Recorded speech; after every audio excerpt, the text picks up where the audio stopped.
Anda kembali menyaksikan Apa Kabar Indonesia Siang. Pemirsa, korban kasus kekerasan seksual di Rumah Sakit Hasan Sadikin Bandung, FH bersama ibu dan keluarganya Minggu siang mendatangi gedung Pakuan Bandung untuk bertemu dengan Gubernur Jawa Barat Deddy Mulyadi. Dalam pertemuan itu, Deddy Mulyadi memberikan bantuan hukum dan dukungan ekonomi bagi korban.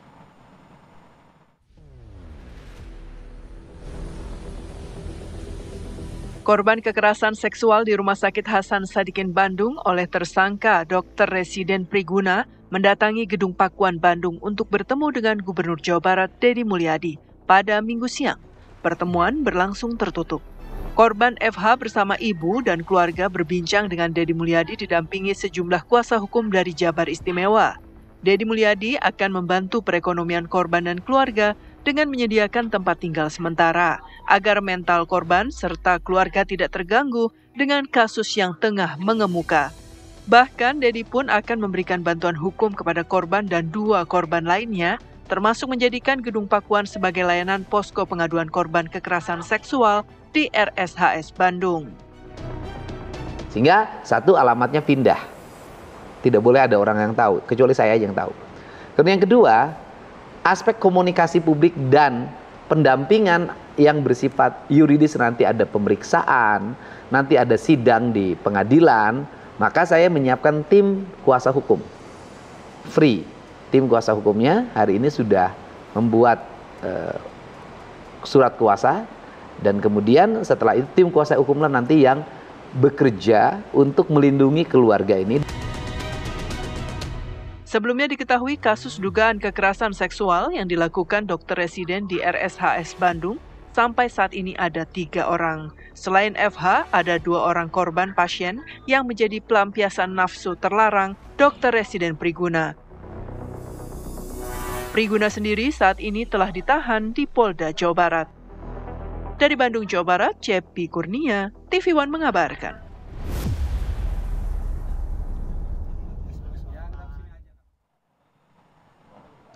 Dan pemirsa, untuk membahas lebih dalam mengenai kasus ini, terutama mengenai penyimpangan dari perilaku seksual yang dilakukan oleh korban, sudah bersama dengan kami di siang hari ini di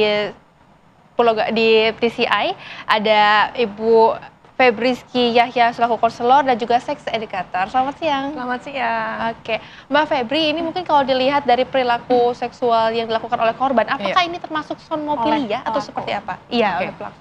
Jadi kalau saya sendiri kan tidak menangani pelaku ya, jadi belum bisa mengkategorisasikan ini sebagai somnofilia, tapi perilaku ini mirip dengan perilaku somnofilia. Somnofilia itu adalah salah satu jenis dari parafilia, di mana parafilia itu adalah gangguan atau penyimpangan seksual yang membuat pelakunya itu turn on nih bahasanya ya, atau terangsang saat melihat seseorang yang tidak berdaya.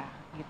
Sebenarnya itu suatu preferensi sih, jadi orang tuh kan biasanya kalau orang tuh preferensinya adalah sesuatu yang berbentuk seksual gitu ya. Tapi kalau yang biasa gitu kan ya. Tapi kalau somnofilia ini tidak biasa karena dia akan terangsang jika melihat orang yang sedang pingsan atau tidur ya, tidak berdaya. Tapi bedanya adalah kalau somnofilia kan cuma sekedar turn on, terangsang gitu ya. Tapi kalau sampai melakukan perbuatan itu sudah masuk dalam predatory, parafilia, udah menyerang. Kalau dari kasus ini apakah sudah bisa dibilang kalau pelaku ini merupakan predator seksual, Mbak? Nah, kalau sampai si pelaku ini kan dokter itu sampai melakukan tindakan kekerasan seksual, itu sudah masuk dalam kategori predatory parafilia. Jadi sudah menimbulkan kekerasan seksual dan merugikan diri sendiri serta orang lain, terutama. Tapi mungkin ini masih banyak di luar sana yang bingung membedakan antara fetis dengan somnofilia ini sebetulnya ini seperti apa? Jadi sebetulnya kalau di DSM-5 yaitu buku kitabnya psikologi gitu ya, semua kita kalau mendiagnosa pasien tuh ke situ itu ya bukunya ya.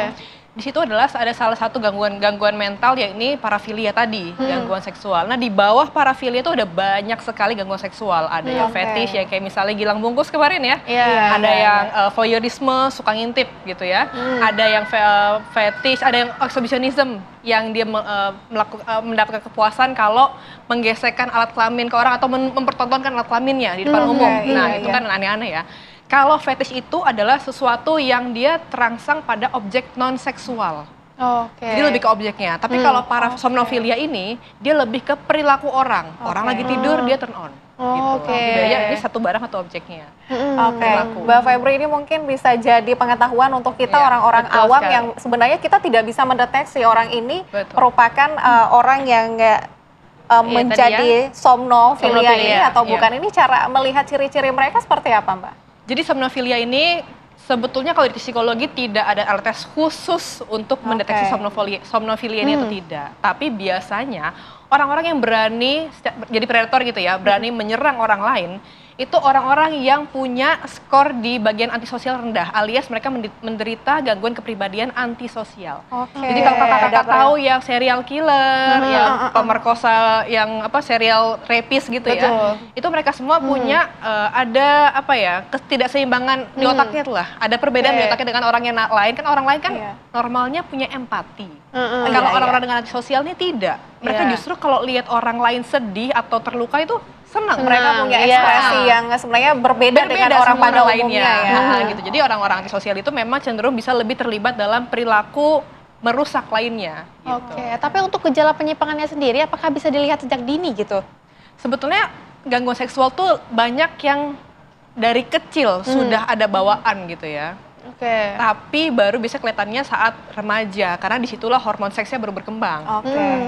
Nah kalau dilihat banyak orang-orang yang menderita penyimpangan seksual tuh seperti orang biasa aja gitu ya. Cuma saya pernah ada cerita klien gitu ya, dia saat kecil itu suka meraba tubuh saudarinya dan ibunya gitu.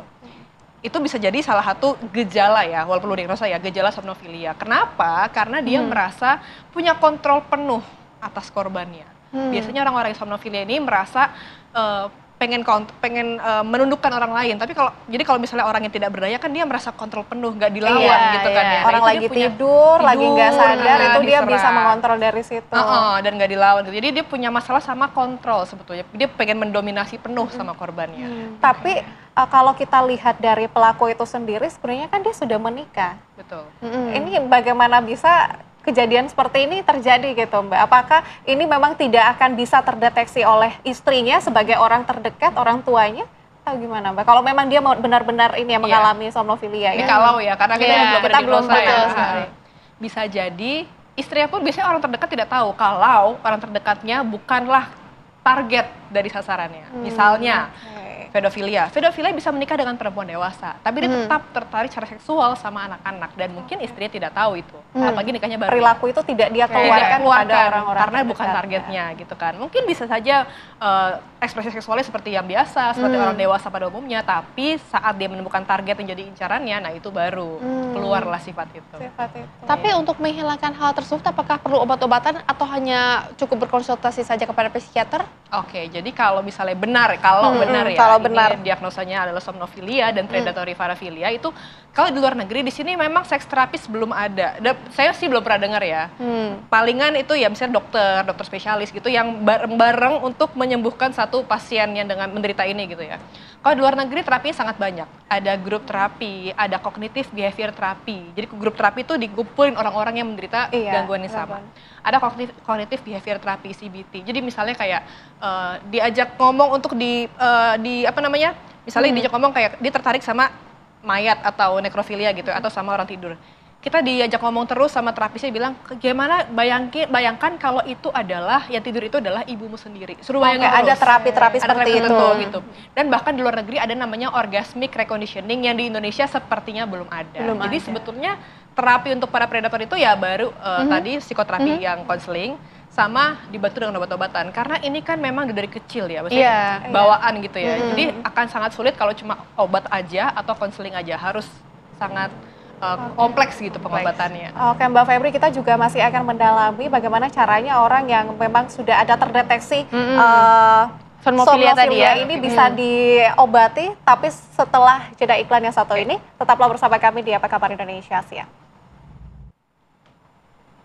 Anda kembali menyaksikan Apa Kabar Indonesia Siang, pemirsa. Sebelum kami ajak Anda untuk berdialog kembali dengan narasumber kami di sini, kami akan ajak Anda dulu untuk terhubung bersama dengan rekan kami yang sudah siap mengabarkan dari Bandung. Betul sekali. ada Alvin nanti ya. Tapi sebelum itu kita mungkin akan hadirkan dulu cuplikan yang satu ini pemirsa, di mana gedung lantai 7 yang jadi ruangan eksekusi pelaku pemerkosaan Priguna Anugrah Pratama kepada korban yang dilakukannya ini pemirsa di Rumah Sakit Hasan Sadikin Bandung adalah untuk pemeriksaan dan juga perawatan ibu dan anak, di mana di gedung tersebut pemirsa di Rumah Sakit Hasan Sadikin Kota Bandung. Lantai 7 gedung itu pemirsa baru selesai dibangun dan belum digunakan untuk operasional rumah sakit.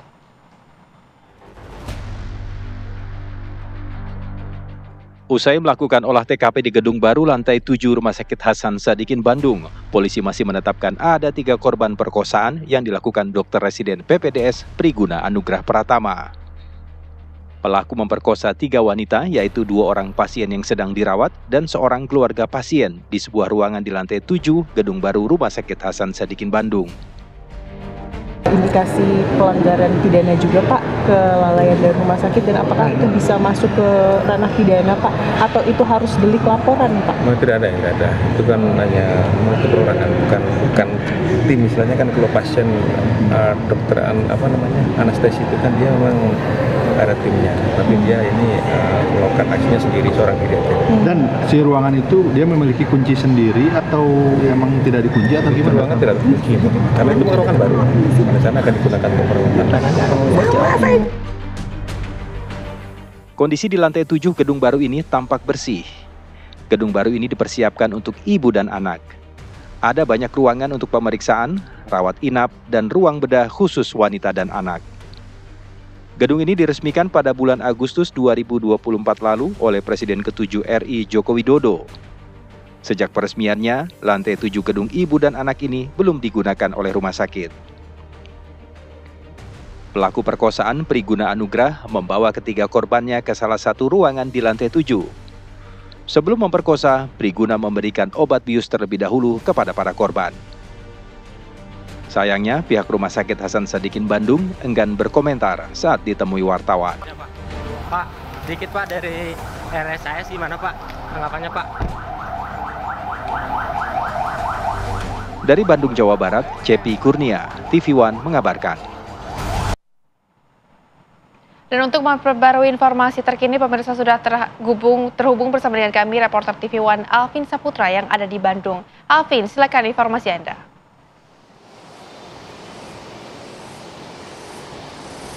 Ya baik, Rehana, Nadila dan juga pemirsa, memang belakangan ini viral di media sosial dalam kasus dokter berinisial PAP yang melakukan pemerkosaan kepada keluarga pasien dan juga pasien yang berada di Rumah Sakit Hasan Sadikin Bandung ini. Memang untuk per hari ini, Rumah Sakit Hasan Sadikin Bandung tadi didatangi oleh Wakil Menteri Pemberdayaan Perempuan dan juga Anak, yaitu Veronika Tan. Dan untuk Veronika Tan sendiri tadi ditemani oleh timnya dari Kementerian PPPA ya, dan datang di Rumah Sakit Hasan Sadikin Bandung ini sekitar pukul 12 siang tadi. Dan untuk kedatangan Veronika Tan sendiri tidak hanya sendiri, ditemani oleh penasehat khusus utusan Presiden Republik Indonesia dan juga dari Dinas Kesehatan Jawa Barat. Tadi sempat pertemuan sendiri dilakukan secara tertutup, dari kami awak media tidak diperbolehkan masuk. Namun tadi maksud kedatangan dari Veronika Tan sendiri untuk bertemu dengan pihak Rumah Sakit Hasan Sadikin Bandung untuk berkonsultasi dan mengetahui lebih dalam penyebab terjadinya pemerkosaan yang dilakukan seorang dokter berinisial PAP. Namun tadi setelah keluar dari pertemuan tersebut, Veronika Tan juga mengatakan bahwa pihaknya dan pihak dari Veronika Tan nantinya akan membantu ataupun mendukung penuh untuk membantu pemulihan dari korban pemerkosaan yang dilakukan oleh dokter berinisial PAP. Dan juga untuk Veronika Tan sendiri mengecam kejadian yang terjadi di Rumah Sakit Hasan Sadikin Bandung ini. Dan juga Veronika Tan mengatakan bahwa pelaku ataupun dokter berinisial PAP yang berusia 31 tahun harus dihukum seberat-beratnya karena sudah melakukan aksi bejatnya kepada keluarga pasien dan juga nantinya untuk Veronika Tan sendiri akan menyambangi Polda Jawa Barat untuk bertemu dengan pihak Polda untuk mendalami kasus ini. Sementara dari Rumah Sakit Hasan Sadikin Bandung kembalikan ke studio. Baik Alvin, terima kasih untuk laporannya. Selamat bertugas kembali. Dan pemirsa, kami kembali ajak Anda untuk berdialog bersama dengan Mbak Febri. Mbak Febri, tadi kan untuk perkembangannya kasus ini artinya semakin terkuak ke publik. Kalau kita lihat dari sisi psikologis korban, ini gimana Mbak? Jadi kalau saya cermati, korban kasus ini itu sangat cerdas gitu ya. Karena banyak dari mereka yang saat jadi korban pelecehan seksual, mereka cuma bingung dan bertanya-tanya tanpa mengambil tindakan. Tapi korban ini begitu merasakan sakit di sekitar alas vitalnya langsung visum gitu. Karena harus kita cermati, amit-amit ya, jangan sampai kalau ada orang yang mengalami pelecehan seksual itu kalau bisa tidak boleh mandi dulu. Jadi harus segera langsung visum ke dokter, ke IGD atau ke dokter kandungan gitu ya, untuk dilihat, diambil jejak spermanya dan lain-lain gitu, dilihat. Karena kalau sudah mandi beres-beres segala macam itu akan jadi menghilangkan barang bukti gitu. Dan ini sangat cerdas sekali gitu ya. Dan ini sangat baik sekali dan pastinya butuh support ya. Semua korban pelecehan seksual itu akan mengalami trauma bahkan sampai seumur hidup. Dan ini harus segera ditangani baik oleh psikolog, konselor, psikiater bahkan. Jadi tidak hanya konseling tapi juga butuh obat-obatan karena ini sangat besar dampaknya ya. Jadi anak-anak kecil yang mengalami pelecehan seksual yang tidak tertangani, besarnya kemungkinan besar juga jadi pelaku. Bisa jadi pelaku. Mungkin akan berimbas juga ya kepada psikologinya. Tapi untuk lingkungan sendiri, sepertinya ini seperti apa yang harus kita waspadai dan juga agar tidak menjadi korban begitu ya dari pelecehan seksual ini, harus seperti apa? Kalau saya selama ini sudah edukasi orang-orang ya, jadi sebagai seks edukator, dari kecil, sekecil-kecilnya itu harus dikasih seks edukasi sejak dini sesuai dengan tahapan usia. Jadi jangan sampai orang tua nggak mau ngomong soal seks karena tabu. Nggak tabu dong, karena kita semua punya organ alat kelamin gitu ya, harus diedukasi apa yang kita punya dalam tubuh kita. Pertama itu, seks edukasi sangat penting. Yang kedua, bagaimana mengenali predator seksual. Jadi kalau sampai kenapa-kenapa, dia langsung bercerita. Kan ada, saya pernah tahu kasus yang anak kelas 6 SD, dia pernah dilecehkan tapi nggak pernah cerita, tiba-tiba sakit perut pas ke dokter hamil. Karena diperkosa banyak orang gitu. Baru ngomong pas sudah terlambat gitu kan. Itu mungkin karena tidak dibukanya keran komunikasi antara anak dan orang tua. Gitu. Pertama gitu, seks edukasi sangat penting. Yang kedua, jangan sampai victim blaming terjadi lagi. Karena di kasus ini pun yang jelas-jelas salah pelaku masih ada netizen ya yang menyalahkan korban. Betul, gitu ya. Malah membela pelaku justru ya. Betul, iya. Dan bahkan menyalahkan istri korban, istri pelaku maksudnya, istri pelaku. Mungkin karena nggak ya gitulah biasakan. Jadi kita biasakan kalau ada pelecehan seksual, kekerasan seksual yang kita expose adalah pelaku, jangan korbannya. Selama ini kan kadang-kadang pelaku masih di blur, sedangkan korbannya dikasih lihat tuh, kita harus kasih sanksi sosial yang setimpal gitu. Mbak Febri, sebenarnya untuk penanganan kasus-kasus seperti ini kan membutuhkan sesuatu yang kompleks ya. Seluruh pihak harus terlibat di dalam situ. Tapi Mbak Febri, barangkali bisa ini sebagai pengetahuan juga untuk kita di studio dan juga masyarakat di luar sana, bagaimana sih cara kita bisa mengenali pelaku seperti itu? Kemudian keluarga terdekat dari pelaku yang barangkali memang sudah bisa mengetahui bahwa ada ciri-ciri nih, ada ketimpangan seksual yang mungkin dilakukan oleh pelaku-pelaku seperti itu tapi disembunyikan. Ini gimana sih cara kita untuk mengetahui pengetahuan seperti itu gitu dan berani untuk berbicara gitu. Kalau mengenai pelaku ya, jadi seorang predator itu ada dua jenis. Yang pertama adalah pelaku kekerasan seksual, pelecehan seksual. Yang kedua adalah child grooming atau teen grooming. Kalau bedanya apa? Kalau pelaku kekerasan seksual itu melakukan secara sengaja di depan mata terang-terangan dan bikin korban merasa tidak nyaman. Jadi kayak misalnya tadi ya misalnya exhibitionis langsung memperlihatkan alat kelamin gitu ya, atau langsung melecehkan gitu saja seperti dokter ini gitu kan, itu terang-terangan. Jadi korban sudah jelas merasa tidak nyaman, itu lebih mudah sebenarnya dilaporkan kalau kita sudah ngajarin. Tapi yang kedua, ini grooming, ini yang sulit. Grooming adalah dia tujuannya sama-sama ingin melecehkan, tapi masuknya pelan-pelan. Jadi pura-pura baik, jadi misalnya om atau tante yang baik, bahkan dari keluarga terdekat, guru-guru, kasus guru-guru yang melecehkan itu juga. Betul, jadi dideketin dulu, sampai anak itu sangat percaya sama si pelaku. Jadi karena percaya, oh apapun yang dilakukan pasti untuk kebaikanku. Nah itu lebih gampang masuknya, dan ini banyak yang tidak dilaporkan karena merasa malu karena dia kan udah baik sama aku. Nah ini lebih susah. Nah itu kita harus edukasi soal grooming juga, bukan hanya pelecehan seksual. Ciri-cirinya gimana? Kalau yang biasanya grooming tuh biasanya mereka baiknya love bombing, gimana sih? Terlalu baik, terlalu baik, Tapi apalagi ada si maksudnya. korban ini Iya. juga tidak memiliki pengetahuan Betul. lebih, memiliki masalah mental juga dari masa Betul, kecil, iya. kurang kasih sayang dan seperti apa, itu Benar, juga benar. bisa Karena menjadi mereka mempengaruhi faktor ya. Betul, karena mereka pilih-pilih korbannya loh. Mereka memilih-pilih orang yang kira-kira fragile, mudah didekati atau rentan. Biasanya ya dari broken home Iya. atau punya masalah di keluarga gitu ya. Tapi kalau pelaku pelecehan seksual sendiri biasanya mereka tadi saya bilang punya kecenderungan untuk antisosial, tidak punya empati atau punya masalah emosi yang meledak-ledak gitu ya. Dan kalau misalnya anak-anak, kalau dilihat dari anak-anak mereka empatinya tidak sesuai usia. Kan ada anak yang memang masih tidak mau berbagi karena masih fasenya, ada yang harusnya sudah bisa tapi nggak mau gitu, egosentris gitu ya. Punya masalah emosional gitu. Terus kayak sepertinya kecanduan porn juga bisa. Banyak orang yang anak kecanduan porn itu besarnya jadi penyimpangan seksual karena itu pornografi merusak fungsi eksekutif otak. Oke. Tapi apakah setiap orang yang mengalami somnofobia ini ujungnya akan menjadi kriminal atau seperti apa? Kalau somnofilia sendiri kalau dia tidak melanjutkan dengan tindakan gitu ya, itu tidak sampai jadi predatory. Jadi cuma sekedar fetishnya aja gitu. Jadi penyimpangannya kayak dia beda nih, sukanya sama orang tidur gitu aja. Iya. Bisa jadi kita punya mungkin pasangan yang somnofilia, kalau kita tidur dia turn on gitu. Nah itu bisa jadi, tapi nggak ngapa-ngapain gitu, atau melakukannya dengan konsen.